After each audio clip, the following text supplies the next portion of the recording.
Dahil nga, ang tao po sa mundo po ito, lagi ko po sinasabi na hindi tayo tatagal ng 100 years dito o 200 years. Ang pinakamatagal mong pag-stay dito is kung kailan ka. Mataas na yung 150 o 100, maswerte ka, abuti ka ng 100.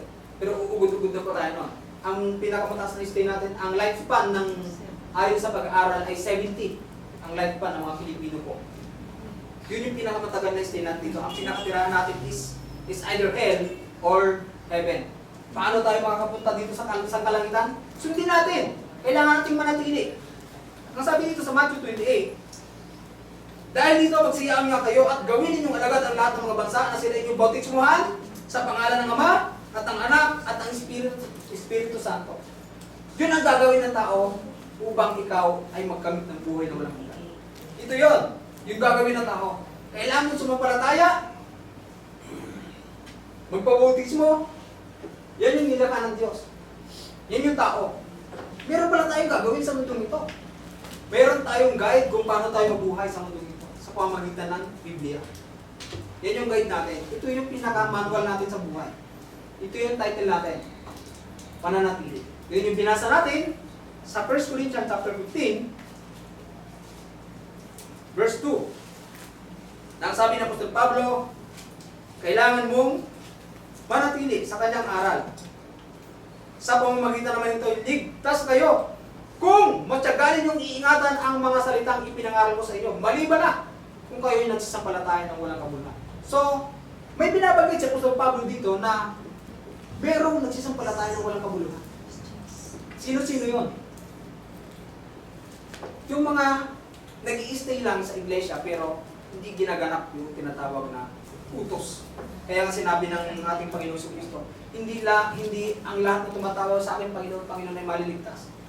Ngunit, yung lamang gumagawa ng kalooban ng aking Ama. Yan yung tao. Saan tayo manatili? Sa iglesia ba o sa aral? Yan yung tanong dyan. Dahil sinabi ng Apostol Pablo, sa pamamagitan nito yung ligtas kayo. Kung matyagalin yung iingatan ng mga salitang ipinangaral ko, kailangan mong manatili ko eh. Saan tayo mananatili? Sa iglesia ba? O sa aral?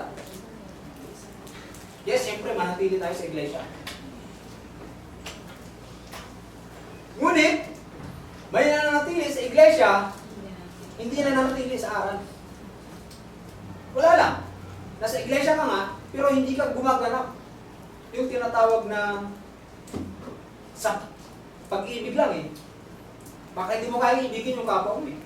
Lagi ko pong sinasabi yan dahil naka-emphasize sa 1 Corinthians chapter, sa buong book ng 1 Corinthians na ang pag-ibig ay pinakadakila.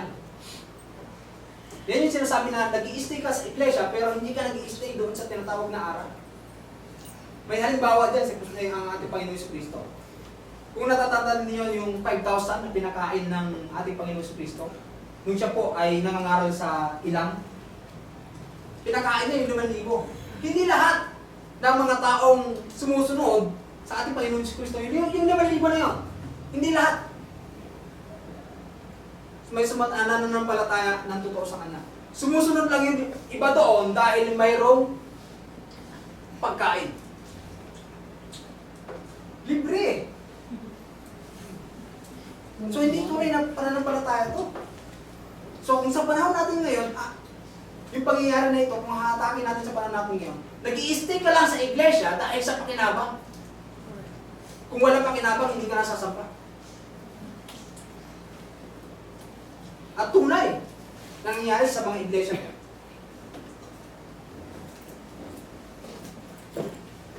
Dahil sa material na bagay, nag-i-stay ka dito sa iglesia.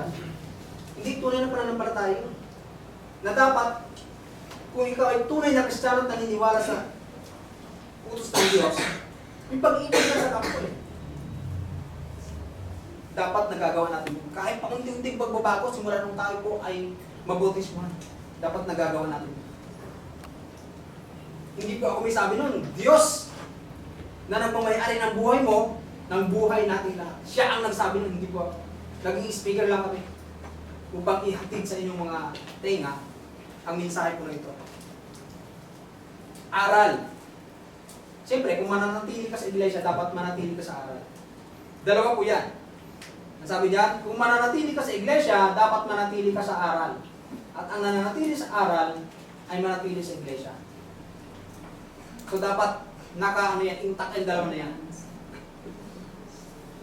Kung nananatili ka sa iglesia, dapat yung aral na nasa iyo. Kung yung aral na ay nasa iyo, dapat nandun ka sa iglesia.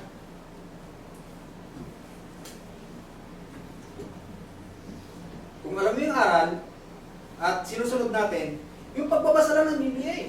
Nautos. Sino nag-utos noon? Ang ating Panginoong Jesucristo. Ang sabi niya, anak, magbasa ka naman ng Biblia. Hindi puro cellphone na ang gawin ginagawa mo. Umaga hanggang gabi. Hindi na mapuknat-puknat sa yung kamay, yung tinatawag na cellphone. Puro na cellphone umaga hanggang buong maghapon. Wala ka nang ginawa. Wala na tayong ginawa. Puro cellphone na lang. Nang sabi ng 5:39 ng John, ang nagsabi nito ay ang ating Panginoon Jesucristo pa rin. Saliksikin ninyo ang mga kasulatan sapagkat iniisip ninyo na sa mga yaon ay mayroon kayong buhay na walang hanggan. At ang mga ito ay siyang nangapatutuo tungkol sa akin. Sino nagutos ito? Ang ating Panginoong Jesucristo. Na siya nagmamay-ari ng buhay po natin lahat. So kung dapat, may time ka sa mga gadgets, dapat may time din tayo sa tinatawag na pagbabasa ng Biblia. Pinapakain natin yung ating pagkataong loob. Ito, spirit, soul, body. Pinapakain natin yung body 3 times a day, 4 times a day. Dapat pakainin din natin itong soul and spirit, yung ating malaking bahagi ng katawan sa pamagitan po ng pagbabasa ng Biblia. Saan nakasulat yun? Matthew 4 verse 4. Ang tao hindi lamang nabubuhay sa tinapay kundi sa bawat salitang lumalabas sa bibig ng Diyos. Jeremiah 15:16 na ang sabi doon, ang iyong salita ay tunay na pagkain. So kailangan natin pagbasa din ng Biblia. Dahil paano kung minsan isang araw na may nagtanong sa'yo patungkol sa ating Panginoon Jesucristo, hindi natin masagot yun dahil hindi tayo nag-aaral, hindi tayo magbabasa. Nang sabi dito, saliksikin ninyo ang kasulatan sapagkat iisip ninyo sa mga yaon ay meron kayong buhay na walang hanggan. Hindi sinabing basa lang to eh. Search! Yun ang sabi dito, saliksik oh. Sa English po yan, search. Hindi sinabing basahin mo lang. Kasi kung basahin mo na parang comics lang ito, hindi natin maunawaan yan. Kailangan natin tandurin isa-isa. Himay-himay natin isa-isa.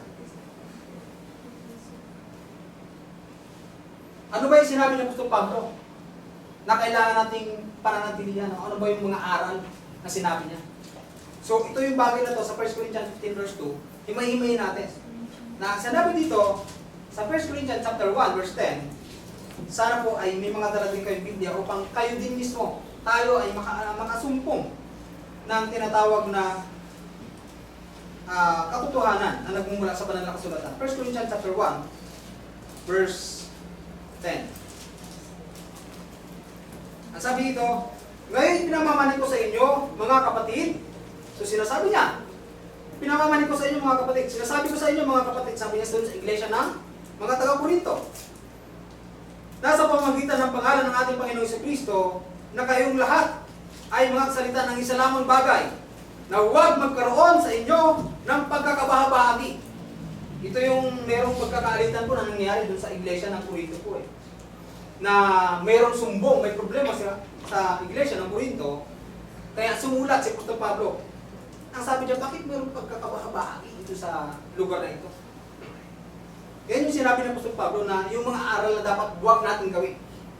Ang sabi sa atin, ngayon ipinamamanin ko sa inyo mga kapatid, sa pamamagitan ng pangalan ng ating Panginoong Jesucristo, na kayong lahat ay magkaroon sa inyo ng nagkakaroon ng pagkakabahabagi, kundi kayo mga globos na isa lamang pag-iisip at isa lamang paghatol. Sapagkat ipinatatalasta sa akin tungkol sa inyo, mga kapatid ko, na mga kasambahay ni Chloe, nasa inyo yung may mga pagtatalo-talo. So doon sa loob ng iglesia, sa Corinto, mayroon pong mga pagtatalo-talo na nagaganap. So So sabi ni Apostol Pablo, huwag niyong gawin yan.